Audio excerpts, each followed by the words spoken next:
কুরআনে একমাত্র নারী যার সম্পর্কে বলা হয়েছে তিনি জাহান্নামে প্রবেশ করবেন, সর্বকালের সবচেয়ে খারাপ নারী। তিনি ছিলেন অত্যন্ত ধনী এবং অত্যন্ত শক্তিশালী, কিন্তু এগুলো তার জন্য যথেষ্ট ছিল না। এই অভিশপ্ত নারীর অবিশ্বাস্য জীবন কাহিনী, যাকে এমনকি শয়তানও ভয় করে। উম্মে জামিলের সংগ্রাম, ইসলামের বিরুদ্ধে অবিশ্বাসের যুদ্ধ। আজকের ইসলামের শত্রুদের বোঝার জন্য প্রথমে তাকে বুঝতে হবে। তিনি প্রথম সেই কৌশলগুলো ব্যবহার করেছিলেন যা আজও ইসলামের শত্রুরা ব্যবহার করে। তিনি তার স্বামীকে বিশ্বাস প্রত্যাখ্যান করতে প্ররোচিত করেছিলেন এবং তার ক্ষমতা ব্যবহার করে মুসলিমদের উপর নির্যাতন চালিয়েছিলেন। এমন এক নারীর গল্প যিনি এতটাই খারাপ ছিলেন যে শয়তানও অবাক হয়ে যেত। কে ছিলেন সেই নারী যাকে আল্লাহ তাআলা কোরআনে অভিশপ্ত হিসেবে উল্লেখ করেছেন তা কিছুক্ষণের মধ্যে জানতে চলেছেন।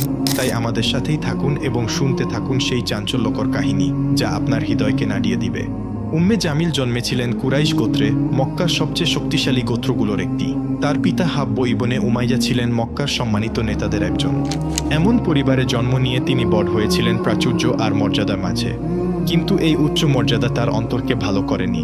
শৈশব থেকেই তিনি ছিলেন উচ্চাবিলাসী, অহংকার এবং ক্রোধে ভরা। অল্প বয়সে তিনি বিবাহ বন্ধনে আবদ্ধ হন আবুল আহাবের সাথে, যিনি ছিলেন আব্দুল মুত্তালিবের পুত্র। আবুল আহাব ছিলেন মক্কার সবচেয়ে ধনী ও ক্ষমতাশালী পুরুষদের একজন। তার সম্পদ উম্মে জামিলকে, যিনি অহংকার আর বিলাসিতা পছন্দ করতেন, অপরিসীম আনন্দ দিয়েছিল। আবুল আহাব ছিলেন কুরাইশের বিখ্যাত ব্যবসায়ী, যার বাণিজ্য ছড়িয়েছিল দূর দূরান্তে। উম্মে জামিল এই সম্পদ ব্যবহার করে মক্কার সবচেয়ে আলোচিত নারীদের একজন হয়ে উঠলেন। কিন্তু তিনি শুধু তার স্বামীর সম্পদের ছায়ায় বসে থাকতেন না। তার সবচেয়ে বড় অস্ত্র ছিল তার তীক্ষ্ণ জিহ্বা। তিনি তার চারপাশের নারীদের উপর প্রভাব বিস্তার করতেন, গুজব ছড়াতেন, যাকে ঘৃণা করতেন তার নাম নষ্ট করার চেষ্টা করতেন। এই কাজ তাকে আরও গর্বিত করত। কিন্তু আসল সত্য ছিল তিনি ভয় পেতেন, তার ক্ষমতা আর মানুষের সম্মান হারানোর ভয়।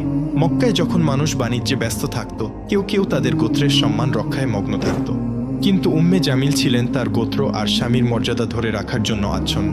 তার কাছে সবচেয়ে গুরুত্বপূর্ণ ছিল কুরাইশের নেতৃত্ব, বিশেষ করে উমাইয়া পরিবারের প্রভাব। কিন্তু একদিন মক্কার বাতাসে এমন এক খবর ছড়িয়ে পড়ল যা তার অন্তরে বিপর্যয় নিয়ে এল। নবী মুহাম্মদ সাল্লাল্লাহু আলাইহি ওয়াসাল্লাম ঘোষণা করলেন, আমি আল্লাহর রাসূল। উম্মে জামিলের জন্য এই কথা ছিল ঝড়ের মতো। তিনি নবীর পারিবারিক বংশ ভালোভাবে জানতেন। তিনি ছিলেন হাশিম পরিবারের, যা কুরাইশের একটি শক্তিশালী শাখা। কিন্তু যদি তিনি সত্যিই নবী হন, তাহলে তার ক্ষমতা কি বিপদে পড়বে না? তার জন্য এটি সত্য মিথ্যার প্রশ্ন ছিল না, এটি ছিল নিয়ন্ত্রণের লড়াই।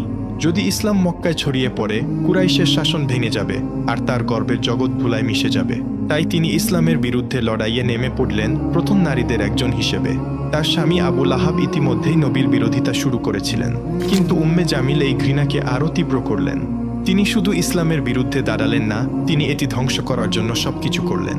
নবীর সম্মান নষ্ট করতে, মুমিনদের ভয় দেখাতে তিনি তার বিষাক্ত কথা ছড়িয়ে দিতেন মক্কার সরু গলিতে, বাড়ির উঠোনে, কাবার চারপাশে। তিনি ছিলেন শুধু একজন শত্রু নন, তিনি হয়ে উঠেছিলেন ফিতনার কারণ। কিন্তু তার আসল যুদ্ধ তখনও শুরু হয়নি।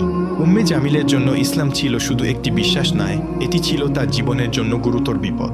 মক্কা ছিলেন এক ব্যক্তি, নবী মুহাম্মদ সাল্লাল্লাহু আলাইহি ওয়াসাল্লাম, যিনি বহু বছরের পুরনো ব্যবস্থার বিরুদ্ধে দাঁড়িয়েছিলেন। আর উম্মে জামিল এই নতুন দিনের বিস্তার রোধ করতে যে কোনো কিছু করতে প্রস্তুত ছিলেন। প্রথমে তিনি এটিকে গুরুত্ব দেননি। নবীর নবুয়াতের দাবি শুনে তিনি ভেবেছিলেন এটি বেশি দিন টিকবে না। কিন্তু যখন মানুষের ভিড় তার পিছনে জড়ো হতে শুরু করলো, তখন তার অন্তরে ভয় আর ক্রোধ জ্বলে উঠল। আবুল আহাবের সাথে মিলে তিনি এই নতুন দিনের বিরুদ্ধে লড়াইয়ের নেতৃত্ব দিলেন। মক্কার নারীদের উপর তার প্রভাব ছিল অপরিসীম। তার একটি কথা শহর জুড়ে ছড়িয়ে পড়ত দ্রুত। তিনি এই ক্ষমতা ব্যবহার করলেন ইসলামের ক্ষতি করতে। উম্মে জামিল মিথ্যা ছড়াতেন, ভুল গল্প রটাতেন। মুহাম্মদ পাগল, উম্মে জামিল চিৎকার করে বলতেন। মুহাম্মদ জাদুকর, উম্মে জামিল মানুষকে সতর্ক করতেন। মুহাম্মদ মিথ্যাবাদী, যিনি মক্কার শৃঙ্খলা ভাঙতে চান, উম্মে জামিল দাবি করতেন। এই মিথ্যার উদ্দেশ্য ছিল শুধু মানুষকে বিভ্রান্ত করা নয়, এটি ছিল নবীর সম্মান ধুলায় মিশিয়ে দেওয়া, মানুষকে তার থেকে দূরে সরিয়ে দেওয়া। তিনি এমনকি নিম্নমানের পন্থাও ব্যবহার করেছিলেন। একদিন মক্কার বাজারে তিনি মানুষ জড়ো করে চিৎকার করে বললেন, মুহাম্মদ তার নিজের পরিবারেরও ক্ষতি করছেন। কিন্তু সত্য ছিল এর সম্পূর্ণ বিপরীত। নবী ছিলেন মক্কার সবচেয়ে সৎ, সবচেয়ে বিশ্বস্ত মানুষ। তবু উম্মে জামিল তার নামে মিথ্যা রটিয়ে চললেন। তার সবচেয়ে বড় শত্রু ছিলেন উম্মুল মুমিনিন খাদিজা রাদিয়াল্লাহু তাআলা আনহা। তিনি ছিলেন মক্কার সবচেয়ে সম্মানিত নারী এবং নবীর সবচেয়ে শক্তিশালী সমর্থক। উম্মে জামিল খাদিজার প্রতি তীব্র হিংসা পোষণ করতেন। তিনি তার নামে হাসি ঠাট্টা করতেন, মক্কার নারীদের তার বিরুদ্ধে খেপিয়ে তুলতেন, তাকে একা করে দেওয়ার চেষ্টা করতেন। তিনি খাদিজার সাথে দেখা করা নারীদের হুমকি দিয়ে বলতেন, তোমরা যদি তার সাথে মিশতে থাকো আমরা তোমাদের সমাজ থেকে বের করে দেব। কিন্তু খাদিজার শান্ত মর্যাদা, তার অটল বিশ্বাস উম্মে জামিলের সমস্ত চক্রান্ত ব্যর্থ করে দিল। তার অন্তরে ছিল নবীর প্রতি অগাধ ভালোবাসা, যা উম্মে জামিলের ক্রোধের চেয়ে অনেক বড় ছিল। উম্মে জামিল শুধু কথায় থামেননি, তিনি ইসলামকে থামানোর জন্য হাত পা সবই চালিয়েছিলেন। তিনি নতুন মুসলিমদের ভয় দেখানোর, তাদের ইসলাম ত্যাগ করতে বাধ্য করার পরিকল্পনা করতেন। তিনি কুরাইশ নেতাদের উস্কে দিতেন মুসলিমদের উপর চাপ বাড়াতে। তিনি নবীর পথে পাথর আর কাঁটা ফেলে তার ক্ষতি করার চেষ্টা করতেন। তিনি মানুষকে উৎসাহ দিতেন মুসলিমদের বাণিজ্য আর সমাজ থেকে বাদ দিতে। একদিন যখন নবী কাবার কাছে সালাতে দাঁড়িয়েছিলেন, আবু লাহাব আর উম্মে জামিল তাদের লোকদের নির্দেশ দিলেন তার উপর নোংরা জিনিস ছুঁড়ে মারতে। তারা মক্কার সবচেয়ে সম্মানিত মানুষটির অপমান করতে একটু দ্বিধা করলেন না। কিন্তু তারা যতই চেষ্টা করুক, মুসলিমদের সংখ্যা প্রতিদিন বাড়তেই থাকল। এটি উম্মে জামিলকে পাগল করে দিল। তার মিথ্যা চক্রান্ত আর যথেষ্ট ছিল না, তিনি নবীকে হত্যার পরিকল্পনা শুরু করলেন। বহু বছর ধরে তিনি ইসলামের সবচেয়ে বড় শত্রুদের একজন ছিলেন, কিন্তু তার নাম শুধু মক্কার পথে ঘাটে উচ্চারিত হলো না, কুরআনে তাকে চিরকালের জন্য অভিশপ্ত হিসেবে লিপিবদ্ধ করা হলো। আবু লাহাব আর উম্মে জামিল ইসলামের বিস্তারে আরও হিংস্র হয়ে উঠলেন। কিন্তু তারা যাই করুক, আল্লাহর সত্য জয়ী হলো। একদিন নবী সাফা পাহাড়ে দাঁড়িয়ে কুরাইশের লোকদের ডাকলেন। তিনি বললেন, হে কুরাইশের মানুষ, যদি আমি বলি এই পাহাড়ের পিছনে একটি সেনাবাহিনী আছে যারা তোমাদের আক্রমণ করতে প্রস্তুত, তোমরা কি আমাকে বিশ্বাস করবে? সবাই একসাথে বলে উঠল, হ্যাঁ, কারণ তুমি কখনো মিথ্যা বলনি। তখন নবী বললেন, তাহলে শোনো, আমি তোমাদের একটি মহাশাস্তির বিষয়ে সতর্ক করছি। এই কথায় চারদিক নীরব হয়ে গেল। এটি ছিল ইসলামের প্রকাশ্য ডাকের শুরু। কিন্তু আবু লাহাব ক্রোধে ফেটে পড়লেন। তিনি চিৎকার করে বললেন, এই কথা বলার জন্য তুমি আমাদের জড়ো করেছ, ধ্বংস হোক তুমি। তারপর তিনি সেখান থেকে চলে গেলেন। এই অহংকারের জবাবে আল্লাহ অবতীর্ণ করলেন সূরা আল মাসাদ। শুনুন কি বলা হয়েছে এই সূরায়। ধ্বংস হোক আবু লাহাবের 2 হাত, আর ধ্বংস হয়েছে সে। তার সম্পদ আর তার অর্জন তাকে বাঁচাতে পারবে না। সে পূর্বে আগুনের লেলিহান শিখায়, আর তার স্ত্রী যে কাঠের বোঝা বহন করে, তার গলায় থাকবে পাকানো দড়ির রশি ঘি। এই সূরা ঘোষণা করল আবু লাহাব আর উম্মে জামিলের শেষ পরিণাম। কাঠের বোঝা বহনকারী বলতে বোঝানো হলো উম্মে জামিলকে, যিনি নবীর পথে পাথর আর কাঁটা ছড়িয়ে দিতেন। এটি তার মন্দ প্রকৃতির প্রতিচ্ছবি। যখন এই সূরা অবতীর্ণ হলো, উম্মে জামিলের ক্রোধ আরও তীব্র হলো। তার কাছে এটি ছিল মৃত্যুর ফরমান। মক্কার মানুষ তার ভাগ্য নিয়ে কথা বলতে লাগল। এমনকি কুরাইশের নেতারাও তার সাথে ঠাট্টা করল।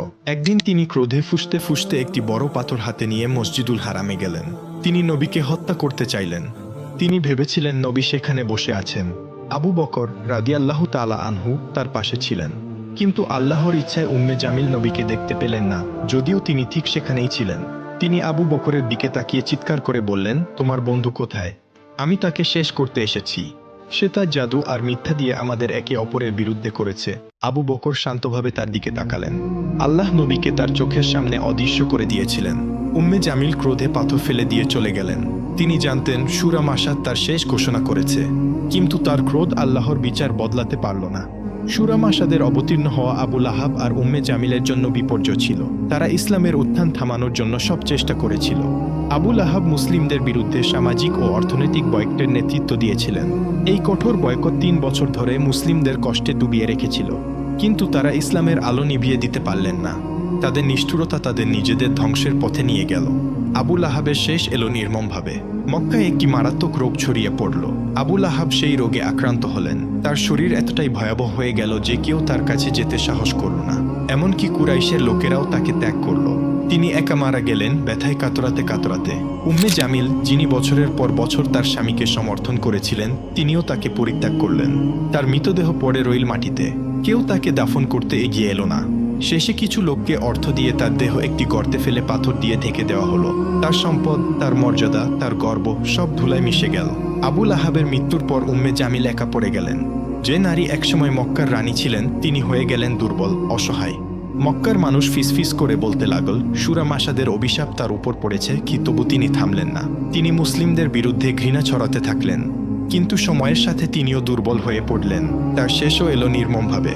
কেউ কেউ বলে তিনি একটি বড় পাথরের নিচে চাপা পড়ে মারা গেলেন। কেউ বলে একটি দড়ি তার গলায় পেঁচিয়ে তাকে শ্বাসরোধ করল। সূরা মাসাদের কথা, তার গলায় থাকবে পাকানো দড়ির রশি, তার মৃত্যুতে সত্য হয়ে উঠল। উম্মে জামিল আর আবু লাহাব ছিলেন ইসলামের সবচেয়ে বড় শত্রু। তারা মনে করেছিল তাদের সম্পদ আর ক্ষমতা তাদের বাঁচাবে, কিন্তু আল্লাহর বিচার থেকে তারা পালাতে পারলেন না। এই দুনিয়ায় তাদের জীবন শেষ হলো অপমানে, কষ্টে আর চিরন্তন শাস্তির প্রতিশ্রুতিতে। এই গল্প শুধু তাদের নয়, এটি একটি সতর্কবাণী প্রতিটি অবিশ্বাস